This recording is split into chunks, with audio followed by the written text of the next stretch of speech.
Il régit très souvent notre vie et notre portefeuille, mais comment donner un sens à notre travail? C'est la question que nous allons poser à notre panel d'invités intergénérationnels. Attention, nous déclinons toute responsabilité en cas de démission après cette émission.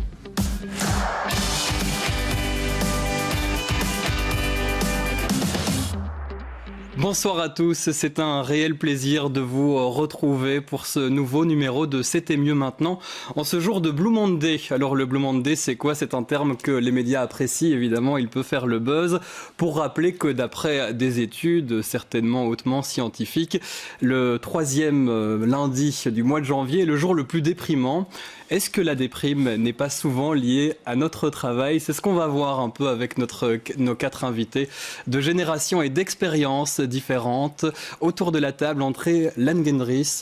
Bonsoir André. Bonsoir. Vous êtes délégué syndical chez Audi Metal. Ça veut dire qu'aujourd'hui, vous consacrez votre travail à gérer les conditions de travail des autres finalement, parce que vous n'avez plus de poste de travail. Avant, vous travailliez dans la tuilerie, vous étiez dans les postes de production chez Audi. Aujourd'hui, vous êtes délégué syndical. Expliquez-nous. Ah bien oui, j'ai effectivement commencé ma carrière en 1973, donc ça fait déjà pas mal de temps, et donc après quelques petites entreprises, je suis donc atterri chez Volkswagen Bruxelles. J'y ai travaillé pendant des années dans le secteur de la tôlerie, donc l'assemblage, et depuis 1991, je suis donc délégué syndical. Et effectivement, suite à de nombreux conflits sociaux, depuis 98 ou 99, je pense, tous les délégués, du moins effectifs, n'ont plus de poste de travail, donc ils sont effectifs comme délégués syndicaux. Et effectivement, nous gérons tous les problèmes liés aux conditions de travail, aux revendications sociales. Et voilà, jusqu'à aujourd'hui. Et très rapidement, qu'est-ce que vous appréciez dans votre travail? Vous arrivez à la fin de votre carrière, qu'est-ce qui vous donne encore le punch pour continuer? Ce qui donne le punch, c'est essentiellement de pouvoir effectivement aider les travailleurs dans leurs tâches, les aider également dans tout ce qui est administration, et surtout aussi maintenir et se battre pour maintenir les acquis sociaux qui ne sont quand même pas tombés du ciel.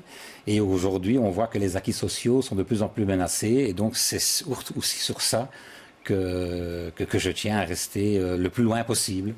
Sephora Mbandaka, bonsoir. Bonsoir. Alors vous êtes une jeune entrepreneuse, oui. Vous vous formez pour l'instant à Molengeek, on connaît bien Molengeek à BX1, on fait souvent des reportages là-bas.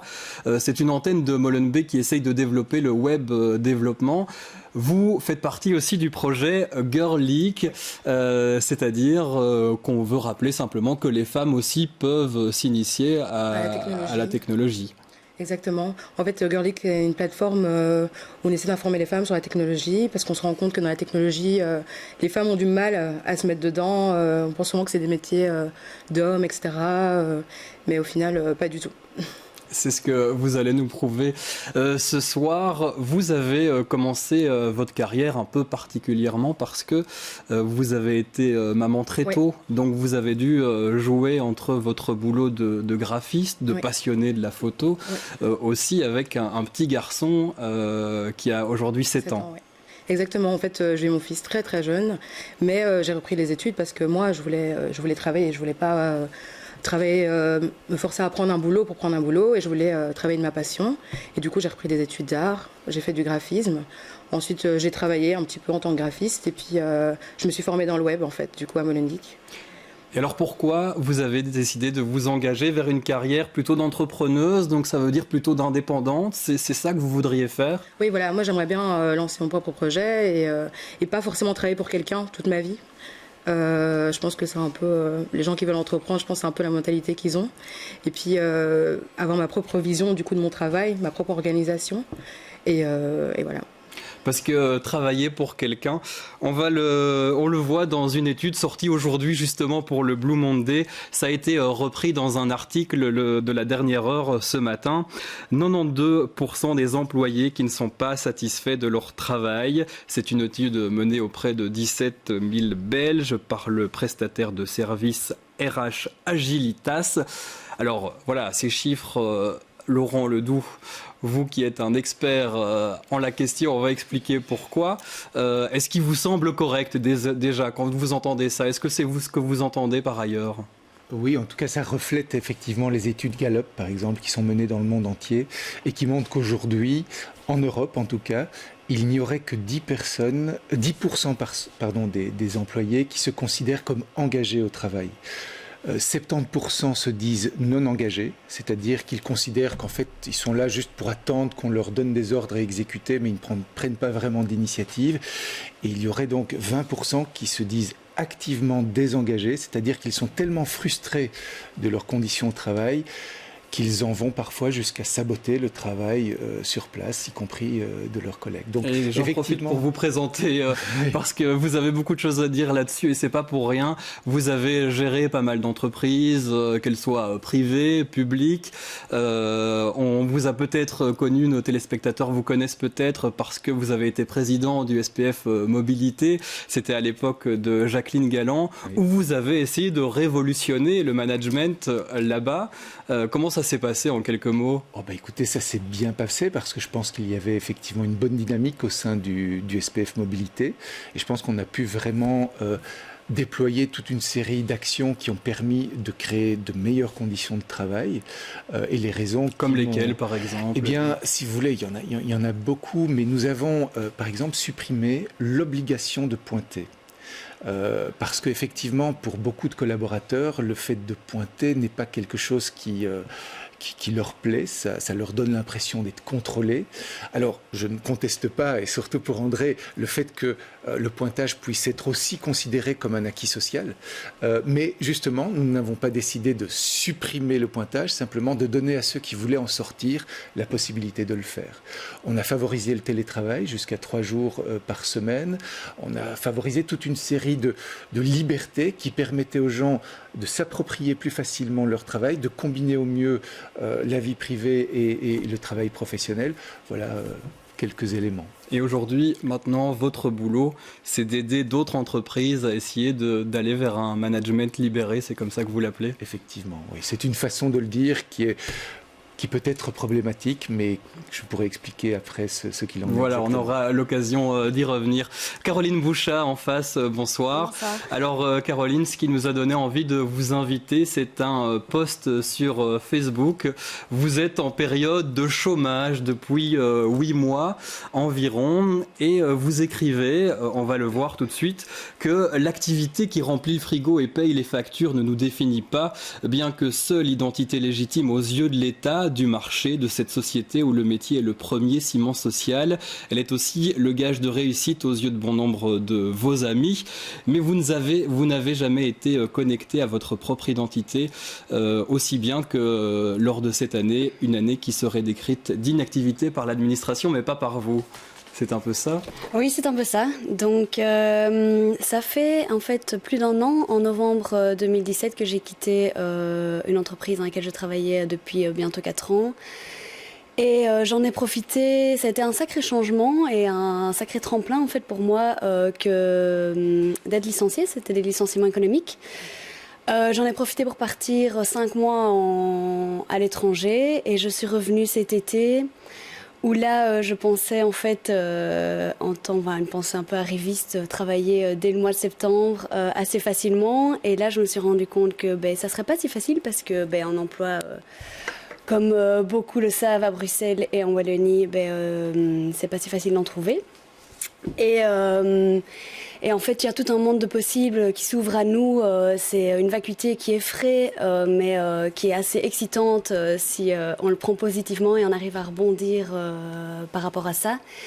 Et donc, en effet, moi, je n'ai jamais été aussi connectée que présentement, qu'actuellement à mon identité, parce que, en fait, cette inactivité, donc le fait que je ne suis pas salariée, m'a permis d'en fait me rendre compte de ce qui comptait vraiment pour moi, de ce qui faisait sens. Et il n'y a aucune journée qui se ressemble. Je suis très active en fait. Je n'ai jamais été aussi active comme je l'ai écrit.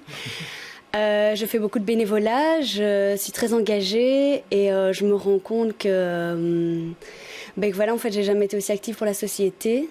que maintenant. Et c'est ça que vous avez envie d'expliquer, que cette image du chômage, ça reste quand même très pessimiste aujourd'hui dans notre société. Bien sûr, même si je la porte et allez, on va dire plus ou moins facilement, il y a des moments où en effet c'est très lourd à porter et on sent quelque chose de presque une honte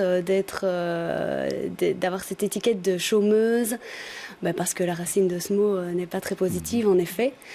Et donc je préférerais qu'on se décrive par les passions qui nous habitent et ce qui nous fait vibrer que plutôt que par ce qu'on fait pour en effet remplir le frigo et payer les factures. Et voilà, mais justement, en payer les factures, comment vous allez pouvoir le faire à long terme? C'est la question que tout le monde se pose aujourd'hui. On travaille principalement pour pouvoir remplir nos portefeuilles. Oui, bien sûr. Et je veux dire, je ne suis pas contre le travail. Ce n'est pas une volonté que de ne pas travailler. C'est juste que je n'ai pas envie de passer tout mon temps à chercher un emploi alors que je pourrais m'épanouir en offrant de mon temps pour des causes que je trouve importantes. Mais je suis à la recherche active d'un emploi. C'est juste que je me permets de faire un peu plus attention aux emplois qui passent, aux offres d'emploi qui passent devant moi. Et comment, en fait, moi je bénéficie des allocations de chômage depuis 7-8 mois. Et clairement que ça m'aide. Il y a un changement de vie important qui a été fait depuis pour pouvoir subvenir aux besoins primaires. Voilà, je veux dire, je pouvais plus. J'ai dû réfréner cette vie de salarié que j'avais précédemment. Et ce qui fait que je me suis forcément beaucoup impliquée et intéressée à la pauvreté en général. Et peut-être l'envie de trouver un emploi là-dedans, que ça puisse justement vous permettre de travailler et d'avoir un salaire via ces causes-là. Oui, c'est exactement ce pourquoi là, c'est une formation finalement. Tout ce temps que je passe à être bénévole, engagée, etc., c'est une formation, c'est quelque chose qui me passionne, c'est très personnel et je l'espère un jour travailler là-dedans. Mais c'est sûr que voilà, il y a beaucoup de remises en question par rapport au monde du travail, à un temps plein aussi. C'est un rythme de travail que j'ai eu pendant 4 ans, que finalement j'ai encore maintenant, mais un temps plein de choses. Donc c'est plus hyper agréable. Différent, c'est très agréable, c'est très stressant, mais ça prend tripe et donc on se sent vivre. Mais c'est sûr que je suis pour plus de sobriété dans la vie en général, donc voilà, je sais très bien. C'est votre philosophie voilà. pour l'instant. Plus de sobriété et pourquoi pas dans le travail. Alors on parle beaucoup du bonheur au travail, mais que veut dire ce terme? Nous avons posé la question à Karine Deville, elle est experte en ressources humaines. Écoutez. On remarque de plus en plus que les gens cherchent du sens. Ils en cherchaient avant, ils en trouvaient par rapport justement dans le monde dans lequel on était. Maintenant, comme le monde change ultra rapidement, ce qui était vrai l'année dernière n'est plus vrai cette année. Donc la question de sens revient également. Par rapport par contre au bonheur au travail, le bonheur, je vais dire, n'est qu'une résultante. C'est plutôt comment est-ce que moi je me sens dans mon travail, est-ce que je me sens utile, est-ce que je me sens justement intégrée par rapport aux autres, est-ce que je suis compétent? Et c'est plutôt des questions essentielles comme ça qui viennent que le bonheur finalement, c'est peut-être un sentiment alors de bien-être qu'on peut avoir par rapport à des besoins que l'on remplit. Moi, je vais beaucoup plus là-bas que dans ce concept justement de bonheur au travail qui des fois devient une obligation dans l'entreprise. On est obligé d'être heureux. Si vous dites que vous n'êtes pas heureux, vous êtes dans l'œil du cyclone. Ça ne va pas non plus, quoi. Donc, on revient plutôt à des bases, à du sens et qu'est-ce qui fait sens justement à chacun et que au niveau justement des ressources humaines en entreprise, le département de ressources humaines, des fois c'est le patron qui le fait, des fois c'est un service, c'est de pouvoir justement concilier les besoins du terrain avec les besoins d'entreprise et c'est chaque fois quelque chose qu'il faut rapprocher l'un de l'autre et qui est un travail justement difficile. Voilà, vous avez l'air de tous plus ou moins acquiescer, hein, et je ne résiste pas à l'envie de vous partager cette petite œuvre de Dubuisson retrouvée dans Les Échos, justement par Caroline, notre invitée, où on dit, comme vous le savez, nous plaçons le bonheur de nos employés en tête des valeurs de notre entreprise. C'est le patron qui dit ça. Êtes-vous heureuse, lui-t-on? Bof, répond-il. Je note, dit le patron. Et puis il écrit, n'atteint pas ses objectifs. C'est assez parlant. Laurent Ledoux, c'est ce que vous retrouvez aussi dans vos expériences Oui, en tout cas, moi je me retrouve tout à fait dans ce qu'a dit Karine Deville. Je voudrais simplement compléter ce qu'elle a dit. Elle a dit certaines choses. Qu'est-ce qui va faire que les gens trouvent du sens ou du plaisir au travail? Il y a toute une série d'études qui sont menées depuis des décennies par certains grands psychologues et qui disent ceci, fondamentalement. Il y a 3 besoins fondamentaux que nous avons tous et qui doivent être satisfaits pour que nous ayons plus de probabilité de trouver du plaisir ou du sens au travail. Et ces besoins sont très simples. 1, l'inclusion. Karine a dit intégrer. Dans quelle mesure est-ce que je me sens inclus dans une équipe? Je prends part aux décisions. Ça, c'est vraiment fondamental. Je ne suis pas juste le larbin. Je ne suis pas juste le larbin. Deuxième chose, elle a parlé de compétences. Mais ça fait référence à un deuxième besoin, celui de se développer en tant que personne. Dans quelle mesure mon travail me permet de me développer? Ça veut dire que les patrons doivent penser aussi à développer les compétences, à offrir des formations à leurs employés? Oui, mais ça va plus loin que simplement des formations qui viseraient un but professionnel. Dans quelle mesure, au travers de mon travail, je peux devenir une meilleure personne, entre guillemets, pour moi-même? Et troisième chose, c'est l'autonomie. Et l'autonomie, ce n'est pas je fais ce que je veux quand je veux, comme je veux. C'est plutôt est-ce qu'on me donne un espace de liberté pour prendre des initiatives de manière à réaliser les objectifs dans un cadre que j'ai contribué à définir. Donc, si vous avez ces 3 choses-là, inclusion, compétences, développement et autonomie, vous avez en tout cas les bases pour que les gens se sentent effectivement mieux au travail. Moi, je ne parle pas de bonheur, c'est quelque chose qui est beaucoup plus personnel, mais au moins permettre aux gens de se sentir bien dans leur travail. Et c'est ce que, effectivement, nous essayons de faire. Vous êtes d'accord, André Langendries, avec cette vision des choses? Vous qui êtes l'aîné déjà de cette émission, vous avez travaillé 46 ans dans cette entreprise, chez Audi, l'une des plus grosses de Bruxelles. Vous avez été directement au poste de travail et puis maintenant comme délégué syndical. Qu'est-ce que ça vous évoque? Écoutez, le bonheur au travail, personnellement...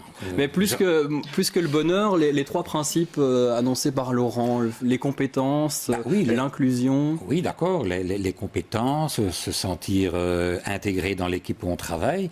Bon, je rappelle quand même que l'entreprise où je travaille est une entreprise d'assemblage automobile, à haute compétitivité, à haute concurrence, et que donc la liberté et l'épanouissement dans le travail, il est rythmé par des cadences qui sont imposées, par des méthodes de travail qui sont imposées, et que donc la liberté de pouvoir essayer de promouvoir autre chose, elle n'est pas possible.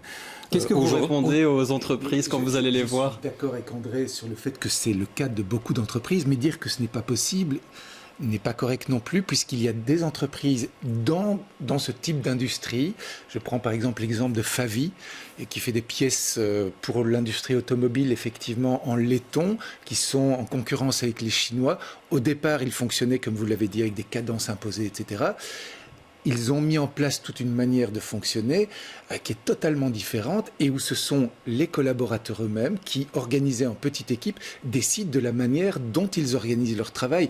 Et c'est précisément cette approche-là qui a permis à Favi, qui était dans le rouge, disons, d'en sortir et de devenir un des leaders mondiaux dans leur domaine. Donc, dire que ce n'est pas possible me paraît exagéré. Il y a moyen. Il y a moyen. Sephora, vous, qu'est-ce que vous imaginez dans votre carrière? Vous voulez vous lancer comme entrepreneuse, avoir des clients en tant que graphiste, web développeuse, mais vous le disiez, pas être employé, justement, vous n'avez pas envie de tomber là-dedans parce que ce monde du travail ne vous attire pas? Non, il ne m'attire pas et surtout, j'ai l'impression qu'une fois qu'on rentre dedans, on y reste très longtemps pour le confort et parce que c'est une sécurité. Au final, c'est une sécurité, mais... Et est-ce que le stress de pouvoir nourrir son enfant en étant indépendante, en ne sachant pas si on aura les clients qu'il faut pour pouvoir payer toutes ses factures, ce n'est pas pire? Comment vous arrivez à ajuster cette mesure? Moi, je pense que c'est un sacrifice à faire, mais je sais que si on le fait bien, par exemple, moi, j'ai un enfant, c'est une question d'organisation. Je sais très bien que... je me suis toujours organisée, de toute façon, et je sais que si je me lance dans quelque chose et que je vais à fond, je sais qu'au final, peu importe les sacrifices, ou ok, j'aurais peut-être pas toujours des sommes, voilà, comme si je travaillais en entreprise, des sommes sûres tous les mois, mais je sais que déjà je serais épanouie, donc c'est déjà peut-être 50%, 60% de ce que j'ai envie, mais je pense que... Et dans une entreprise qui respecterait ces principes, ça vous donnerait déjà plus envie? Je sais pas parce que de l'expérience que j'ai eue en tout cas en entreprise, je me suis pas sentie forcément à l'aise ou forcément libre quand on parlait des pointages, etc. C'est aussi je pense exactement au système de t'as l'impression d'être surveillé, etc. Et pourtant c'est pas autant que ton travail n'est pas productif, ou moi j'ai besoin qu'on me laisse ma liberté et justement si on me laisse ma liberté et ma confiance, je sais que je vais être plus productif comme ça en fait. Caroline, une carrière d'indépendante, ça vous dirait? Je ne l'envisage pas. Mais en fait, moi, j'avais très envie de revenir sur la question du bonheur au travail. Donc, ayant travaillé dans une entreprise de 1500 employés pendant plusieurs années, donc le management horizontal était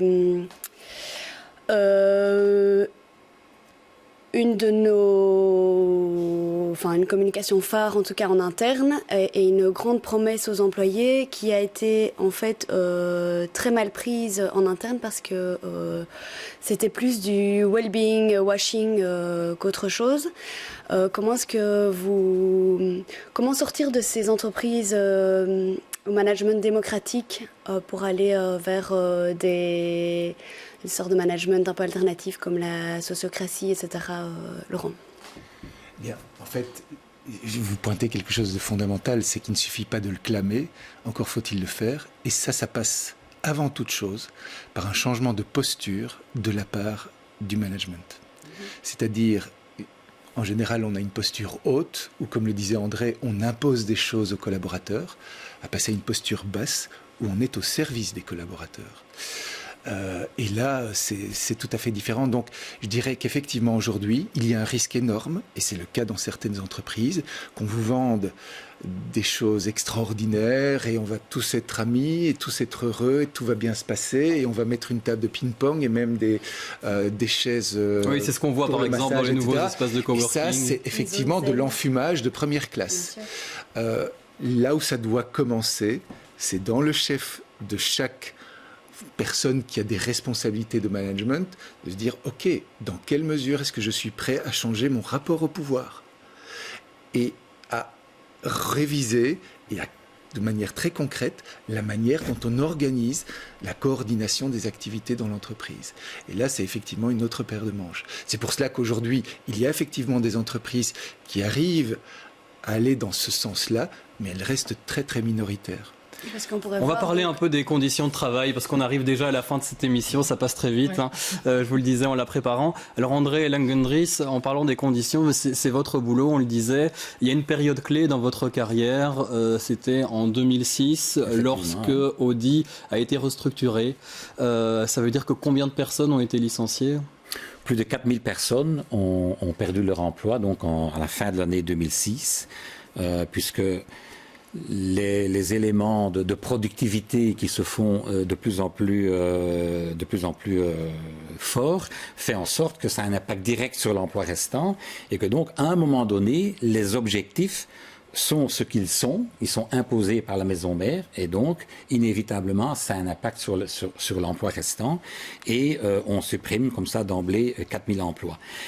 Et les conditions de travail, je reviens un petit peu sur ce qu'on disait par rapport au bonheur. Encore une fois, bien entendu qu'il y a des méthodes de pouvoir travailler en groupe. Mais une fois de plus, les objectifs, y compris qui sont imposés au management, doivent être respectés. Et donc, à un moment donné, on a beau organiser le travail en groupe, mais les objectifs à atteindre, ce n'est pas le groupe qui le décide. Et donc, c'est notre société capitaliste, productiviste qui bien entendu. Et ça, c'est la grosse difficulté. À partir du moment où les objectifs de croissance perpétuelle, de productivité à outrance sont l'objectif premier de l'entreprise, comme c'est la nôtre, on est à un moment donné contre le mur par rapport à des méthodes que j'approuve, mais on est contre le mur parce que ce n'est pas possible.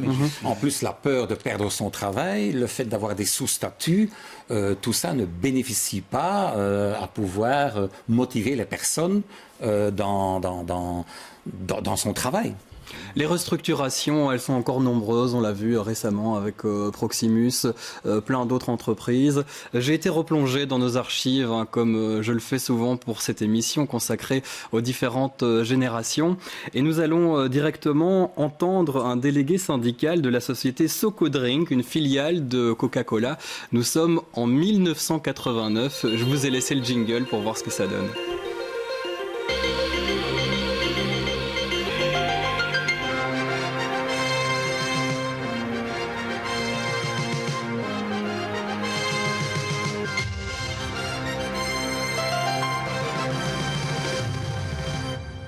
Nous avons eu une entrevue hier et ce matin avec la direction et ils prétendent aujourd'hui que sous la contrainte d'une grève, ils refusent toute négociation. Alors quelle est votre position? Quelle sera votre position dans les jours qui viennent? À partir de demain, nous allons durcir ici à Socodrink l'action de grève. Voilà, durcir l'action de grève, c'est ce qu'on voit finalement, ça n'a pas évolué depuis 1989, on est toujours un peu dans ces mêmes schémas. Qu'est-ce qu'il faut faire, Laurent Ledoux, pour essayer de ne plus avoir ce genre de restructuration, de grève, syndicats, VS patron, comme si c'était un affrontement permanent? Je n'ai pas la solution miracle, mais je suis fondamentalement d'accord avec André sur le fait qu'effectivement, si on reste dans un système pour lequel le but ultime des entreprises est de faire du profit, et uniquement cela, on a un problème. La question, ce n'est pas de remettre en cause le profit. Une entreprise a besoin de faire du profit. Mais quel niveau de profit? Typiquement, des entreprises qui se sont engagées dans le type de démarche que j'évoquais ont des ambitions en termes de profit qui n'est pas de le maximaliser, mais simplement d'avoir un profit adéquat pour pouvoir poursuivre leurs activités dans la durée. Mais elles mettent en avant, à côté de cela, le bien-être de leurs collaborateurs. Je vais dire, sans que le profit soit le but ultime. Parce que si vous mettez en place ce type de démarche dans le seul but de presser encore plus les gens pour avoir plus de profit, c'est sûr que c'est la catastrophe assurée, parce que ça ne fera qu'augmenter le cynisme est tout à fait justifié de la part des collaborateurs. Non, il faut revoir C'est un peu le mot de la fin, il faut revoir le modèle économique avant de repenser le travail et le management. Par contre, si effectivement on va honnêtement dans cette démarche, cela peut se coupler avec des résultats financiers tout à fait honorables. Et c'est ce que montre toute une série d'entreprises. Vous êtes d'accord, André, autour de la table? Moi, je voudrais faire notamment un lien avec ce qui se passe en France et ce qui se passe notamment aussi en Belgique au niveau des gilets jaunes. Mais il est clair que là aussi, on s'aperçoit que, notamment quand Macron propose de solutionner ou du moins d'apaiser les revendications, propose des augmentations provisoires de 100 €, il dit tout de suite, mais ça ne peut pas coûter aux entreprises. Donc à partir du moment où on rentre dans ce schéma-là, je ne vois pas comment on pourrait sortir de ce cercle vicieux. Il faut changer le système. Il faut changer, oui, il faut changer le système. Allez, voilà, il y a bientôt des élections, vous le savez, je ne sais pas pour qui nos invités vont voter. Merci de nous avoir suivis pour ce nouveau numéro de C'était mieux maintenant. Je vous retrouve le mois prochain, numéro consacré cette fois aux auteurs et aux livres. On approchera de la foire du livre.